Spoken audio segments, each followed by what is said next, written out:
Wisdom from the Greater Community, Book 2, Chapter 9, Honesty. As revealed to God's messenger, Marshall V. N. Summers, on April 5th, 1992, in Boulder, Colorado. We would like to give you a new understanding of what honesty can do for you and what honesty means in your relationships with others and in your relationship with life altogether. When people think of honesty, they often think of telling the truth about what one knows, what one has, or what one does. This is a useful definition, but like all useful definitions, it becomes misappropriated, and a new definition has to be given, even if the old one is still useful. Because we are giving you a much larger view of what honesty means, let us say for our purposes here that honesty is knowing what you are doing and doing what you know, or if you like, the other way around, doing what you know and knowing what you are doing. This is a very useful definition, but because it is new, it requires some investigation. And like all truths, it requires much consideration and contemplation in order for you to penetrate its real meaning and possible application. Honesty is something people don't think of when they consider what they know within themselves and the value of what they do. Short of breaking the law or telling outright lies to others, honesty ceases to become something people consider in any depth, unless of course someone else is not speaking the truth. Then the issue of honesty is brought up with great emphasis. So, in your own life, think of what honesty means in terms of what you tell yourself, and not only in terms of what you tell others. Let us start here. Tell yourself a lie, and you will lie to others. Alter the truth to yourself, and the representation of truth to you will be altered as well. Base your activities or plans on one thing that is false, and the outcome will disappoint you. This is where honesty must be considered anew and be given a greater application. What do you tell yourself? This is a good starting point. If you tell yourself that what you want is what is true, then you will believe it and try to convince others as well.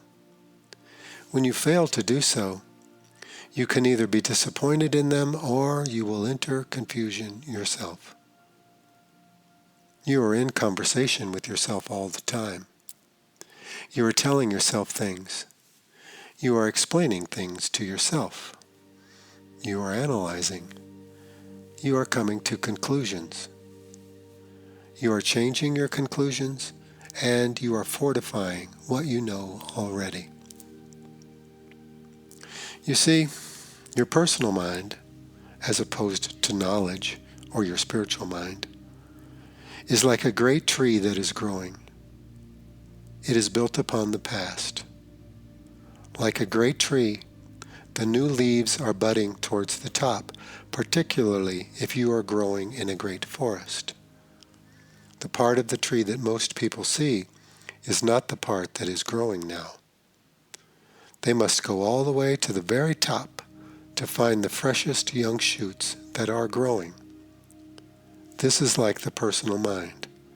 It is built upon the great structure of the past, which makes up the personal mind, and towards the very top it is developing new things and creating new experiences, ideas, and so forth. But the great mass of it is grounded in the past. What happens when you are being truly honest is that you are engaging in the present with a present state of mind. This is markedly different from the normal state of mind, which seeks to integrate all new experiences, ideas, and so forth, according to past wisdom, or, in other words, to continue to build the past. You are always building the past unless you decide to develop the ability to engage with the present with a present state of mind. A present state of mind means that you are open to something and that you are withholding your past interpretations so that you can understand something more clearly. The truly profound present state of mind is the direct experience of knowledge, where you have recognition and insight into something that is occurring now. This is where knowledge can enable you to transcend present boundaries, reinterpret the past, and forecast the future. Such is the power of knowledge, your spiritual mind. Honesty, then, is a present time experience. If you are not engaged in this, then you are simply rebuilding the past or adding to the past. Here you will add things that are familiar. And if something unfamiliar comes to you, you will either make it familiar or you will put it in the category of the unknown or the unwanted. To have a present state of mind requires preparation, practice, attention, and a desire for truth. Consider this. When you are truly honest with someone else, it may well change the nature of things, both in that relationship and in your overall activities. Honesty brings change. Dishonesty fortifies the past. The personal mind, unless it is guided properly, is by its very nature dishonest. It will continue to build the past, integrating all new experiences, ideas, and concepts according to its past ideas in order to fortify its sense of identity. It is, therefore, inherently dishonest. It is not necessarily intentionally dishonest. It is inherently dishonest. It can become honest if it is guided by a greater power within you, which is your knowledge. Therefore, being truly honest and having a present state of mind require engagement with a greater power within you. Does this seem extreme to bring about an experience of honesty? It is actually fundamental. For you see, until this happens, people will only be honest to gain advantage, which will continue their dishonesty. I will tell the truth if it helps me. If it does not help me, I will not tell the truth. This is how people think until they overtake their thinking mechanism and guide it in a new way. Honesty, then, is seen as a good thing as long as it is convenient. When it ceases to be convenient, then other ways are chosen. Perhaps the truth is altered or withheld partially.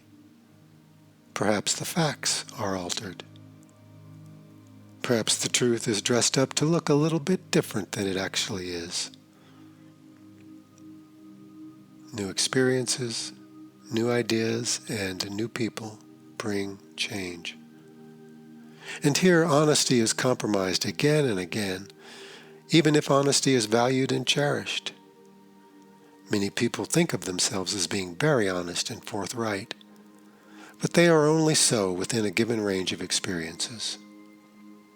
Beyond this, unless they are guided by a greater power and have an incentive for truth, they become increasingly dishonest.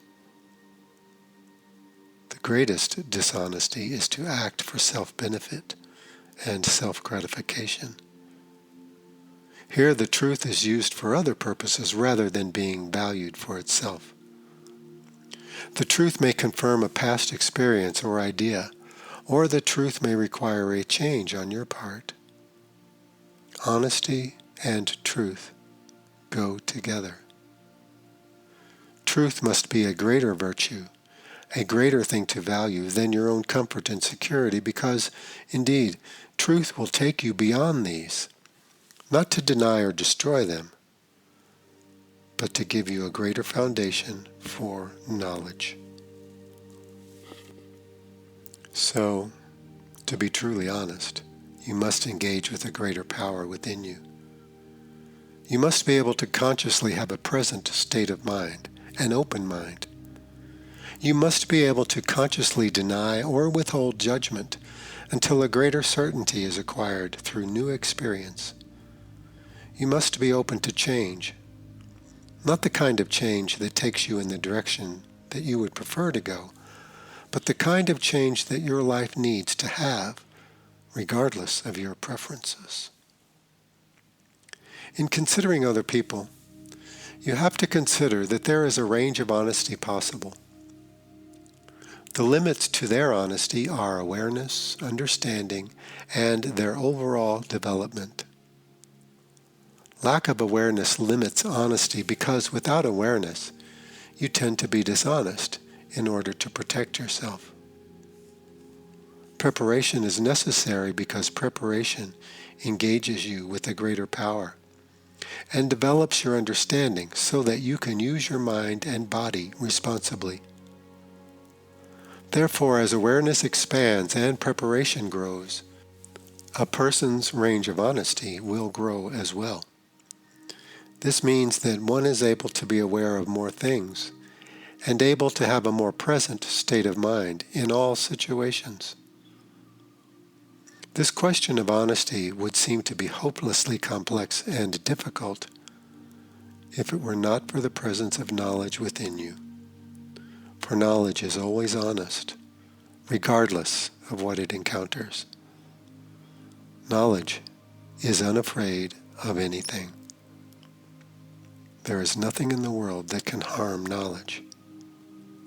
Therefore, the more you are allied with knowledge, the more fearless you will become, the more secure you will become, the greater the sense of self and identity you will have, and the greater the sense of direction and relationship you will possess. This gives you the foundation upon which to expand your range of honesty and to receive its rewards in new and unexpected ways. Now, some people think, well, I say what is on my mind. That is honesty. I say no, that is not honesty. Even if speaking your mind is a form of confession, it is not yet honesty. It has the potential for honesty, but speaking your mind can be destructive and hurtful to others, and can indeed endanger and imperil you. So do not cling to that definition, for it is far from complete. Here we must have a new understanding. Want what you know. Know what you want. Honesty does not require that you say everything that you feel. It just requires that you not alter or deny the facts of the matter, or alter or deny your real experience of things. It will often ask you to withhold your conclusions and to hold back your speech until a greater understanding can be acquired. So speaking your mind, which is usually a form of reaction, is hardly honesty. The greater honesty is to be aware of what you really know and to follow what you know so that you can apply it everywhere. Therefore, truly honest people are really very rare in the world, and even they are limited by their awareness and preparation. Many people are free with their ideas, but this really says nothing about them. Many people will express their opinions with great conviction to anyone who will listen, yet if it is something of a personal nature, they will give a very different story. Honesty is actually inside you, but it is first gained by awareness. If you are aware of your true feelings towards something, if you are aware of what must be done, then you can plan out your actions in a way that will have the greatest benefit with the least harm. On rare occasions, knowledge will override this, and you will be moved to do something very unexpected and very forceful. But this is quite the exception. Knowledge is silent most of the time. When you learn to follow knowledge, you will become silent most of the time. Honesty is not something you inflict upon the world. Honesty is something that you experience within yourself. Truly honest people, then, may not always speak, but every time they speak, they will speak the truth. In other words, much of what they know to be true, they will not speak of, for it is not useful to do so. Here, discretion and discernment must be developed, two great developments in the way of knowledge. Then your words will have greater impact, and more awareness will be carried with them. At every stage of a person's development, there is a particular experience of what honesty is. As people progress, their experience of what honesty is changes again and again accordingly. Therefore, one person may say, honesty is saying what you think. Another person may say, honesty is being aware of your feelings. Another person may say, honesty is not telling any lies or untruths. These are all correct, but incomplete, because we must go back to the beginning, which is what you tell yourself. If you lie to yourself and then tell those lies to others, you may think you are being very honest with yourself. You are speaking your mind. You are sharing your convictions. You may think there is nothing wrong with this. Therefore, go back to what you tell yourself. What do you tell yourself about the latest new experience you had? What do you tell yourself about the person you just met? What do you tell yourself while you are reading this book? What do you tell yourself? If you judge this book immediately, you are reinforcing the past. If you say, well, I like what is being said here. This is wonderful. I have read this elsewhere. I think it is quite good. You are reinforcing the past. On the other hand, if you say, I don't like this information, I don't understand it, it is not logical, it is not reasonable, it does not fit with my experience, you are reinforcing the past. To learn something new, you must have an open mind. An open mind means you are not trying to confirm what you know already. You open yourself to new information. Your guide here is your own deeper sense, which can override your prejudices, your fears, and your insecurities. Then you are in contact with something great in your life. Therefore, honesty starts with what you tell yourself. Knowledge is there for you. It will be silent most of the time. Yet it will counsel you wisely if you listen. To learn of knowledge, you must be silent a great deal of the time, and then learn to detect and to apply what is spoken to you, or what you feel is a result of what is spoken to you. This is the beginning of honesty. This is why the way of knowledge is essential. Otherwise, people are always reinforcing the past and protecting their personal minds against the present. This determines their behavior and their actions and yields confusion, disappointment, and misery as a result. Honesty in the real sense is truly beneficial and illuminating, but it carries with it a great responsibility. It carries with it a responsibility to open yourself to life, to follow knowledge within yourself, and to become aware of how you are constantly reinforcing the past by your reactions to things, by the ideas that you maintain, and by your prejudices and preferences. Life constantly gives you the opportunity to break through these. The opportunities are with you now. Follow what you know, and you will learn how to be open. Follow what you know, and you will learn how to think constructively. Follow what you know, and you will be able to enter new territory in life and experience life in a new way. This then prepares you for honesty, which is an experience of realizing who you are. In the context of relationship, there are times when you say something, or when someone else says something, that is a remarkable truth, and you both respond to it as if it came unexpectedly from nowhere. It was a revelation. How different this kind of experience is from the usual kinds of truths that people attempt to pass on. This is moving in the direction that I am talking about. It is a different kind of honesty. You cannot just have it like that. You must work for it. You must cultivate it. You must value it. And you must apply it.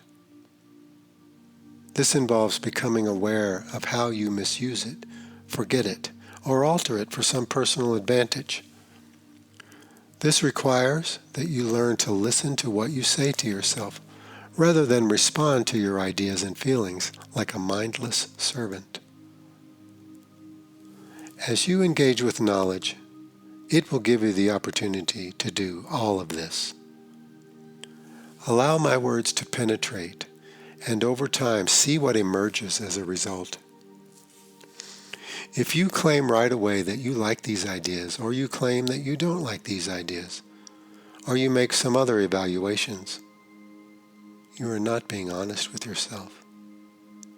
Following an old pattern of thinking and behavior is not honesty. It is a form of servitude. Knowledge is with you. Seek knowledge. Learn to identify knowledge. Learn to give knowledge the greater place in your life. Learn to see what your responsibilities are and claim them for yourself. This requires time, preparation, and supportive relationships. It requires a program of development that you did not invent for yourself. This will create a new kind of conversation within yourself and will generate a new kind of response as well.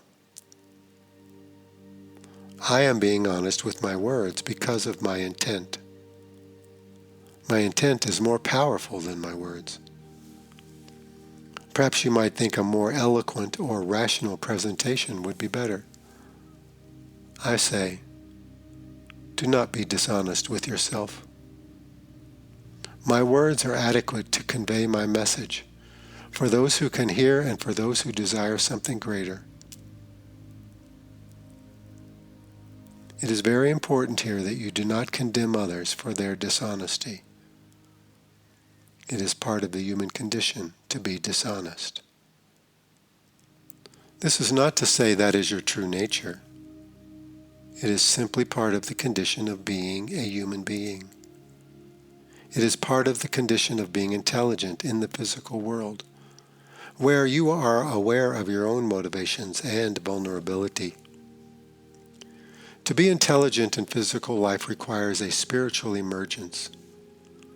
Otherwise, the most intelligent creature will be the most miserable and the most self-destructive. Surely, this is borne out in human relationships. Intelligence requires wisdom. Otherwise, it is dangerous and destructive and will turn against itself. To expand intelligence requires a spiritual motive, where spirituality is seen as your greater identity. If you are to have more power, you will need greater guidance. You will need larger definitions, new models, and new ways of developing yourself and receiving knowledge. Do not condemn dishonesty. Dishonesty is what you can expect, unless the person has made a real effort to counteract it. Much of what you hear, whether it is agreeable or disagreeable, is inherently dishonest. We do not consider this with any condemnation. We look upon it with compassion. It is expected. In other words, people will lie until they stumble upon some kind of truth, or until, by their sheer devotion and desire, they break free of the old patterns they created in the past. This is when the great tree spreads its seeds and something new grows, which has its own being in the world. It has new life. Now, when I say honesty is being in a present state of mind, do not think that you should not know about the past. What I am saying is to not let your past determine how you will respond and what you will conclude as a result. Be very compassionate. If you are to be wiser and more aware, compassion is essential. You will be far more aware as a man or woman of knowledge. But this can lead to greater condemnation unless that awareness is tempered by a greater understanding. When I speak of the greater community and provide this greater perception and perspective and provide information on the greater community, keep track of what you tell yourself. Suspend judgment. Do not react. This is a discipline. New information requires a present state of mind. New information requires this, and evaluation of everything that has occurred in the past requires this as well. If you want to have great insight into your past activities, engage with them in a present state of mind. Give up the need to have conclusions. Do not fortify your personal mind by building more and more bricks of judgment upon which to stand. The eagle that soars will always soar higher than he or she who builds a tower from which to look. The higher the tower, the more it is a prison for you, a prison from which you cannot escape. Better to develop wings than to build towers towards the sky. Honesty is something you can practice every day in every situation. Here are 2 questions to ask yourself when engaging with new experiences which, regardless of your state of mind, you are having continuously. What do I know about this? And what should I do? If you ask these questions, you must be willing to have no answers. Remember that knowledge is silent most of the time. It is silent and observant. Therefore, to learn from knowledge, you too must become silent and observant. Think of it like this. Imagine for a moment that knowledge is a very wise, saintly person, enlightened, if you like that idea. This person is available to you. So you go to him or to her with all your questions and you say, "Teacher, or master, or saint, tell me what I should do here. Tell me where I should go. Tell me if I should make this decision. Explain what happened to me yesterday. What is the significance of my dream? Will I be loved in the future? Will I have money? Will I be successful?" Yet, when you go to your teacher, you find that in most cases your teacher is silent. At first you leave very disappointed. Perhaps you are irritated by this silence. You may say, "That was an honest question. I have a right to ask this. This is a sincere question, and all I get is silence." Well, if you go back again and again and keep going back, even if all you get is silence, then after a while you will start to think that maybe you should contemplate what you are asking and consider if you are really prepared to have an answer. As you consider this, you will need to question if you are willing to change and how flexible you are. Do you want more answers simply to give your mind the fuel with which to think its old thoughts? Silence is an appropriate answer for most of the questions that people ask because most of these questions are mindless. It is when someone asks a question with real motivation, a real desire for truth, and a willingness to change, that an answer has real merit and impact. So, if you keep going to your wise, saintly person, one day he or she will say, "Listen, try this," or "Think about this," or "Give up doing that." And you are shocked because finally, after all this time, you have an answer. After hundreds of questions and all kinds of disappointments and reactions, you finally get an answer. But you don't know what to do with the answer, so you return and you say, "Well, what should I do? What should I do?" Silence. The answer is a problem to solve. You must solve it. It could be a series of problems which you must learn to solve. Learning to solve them develops you as a person, matures your mind, and gives you greater understanding. A wise answer is always a procedure of development. That is why it must be infrequent. Often people are not committed to any kind of development. They simply want new ideas to keep their minds going and to keep up their fascination. Knowledge within you is like this wise, saintly person. So you go with questions and you don't get anything, and you are disgruntled and disappointed. You doubt yourself, and you doubt knowledge, and you say to yourself, "Well, maybe this is all self-deception anyway. I'll just do what I want. Maybe I'll read a new book and get new ideas and do that." But if you continue to come back again and again and do not accept any idea your mind gives you that parades as knowledge, then you will develop awareness and discernment. And eventually you will even see the necessity and merit of discretion.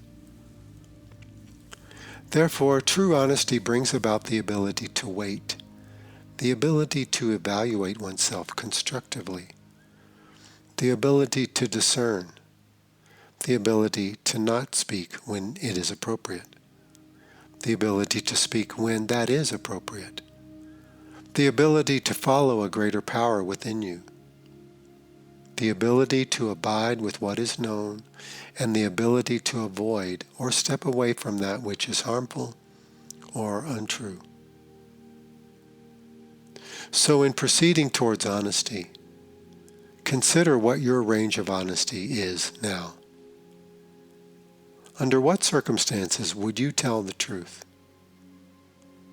Under what circumstances would you commit yourself to a form of action, sensing it was the right thing to do without knowing the consequences, or what it would require of you, or even if it was ultimately the correct thing?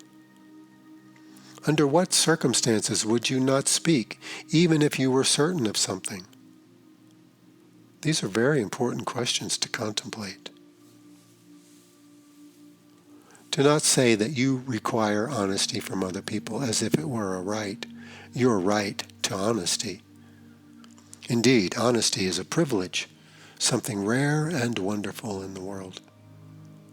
If a greater truth is being spoken, without personal investment or seeking personal advantage, that is a rare thing.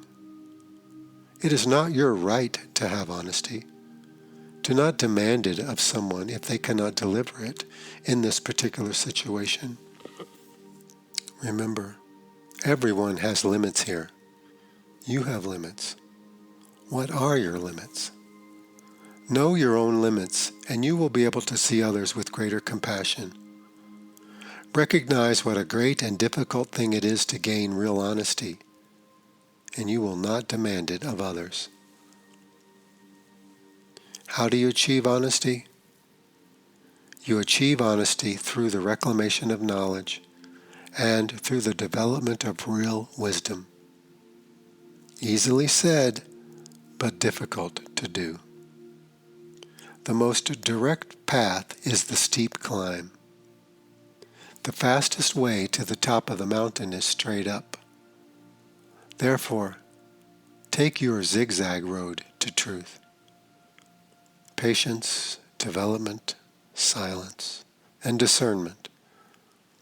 Learn to digest these slowly and carefully. Have a present mind.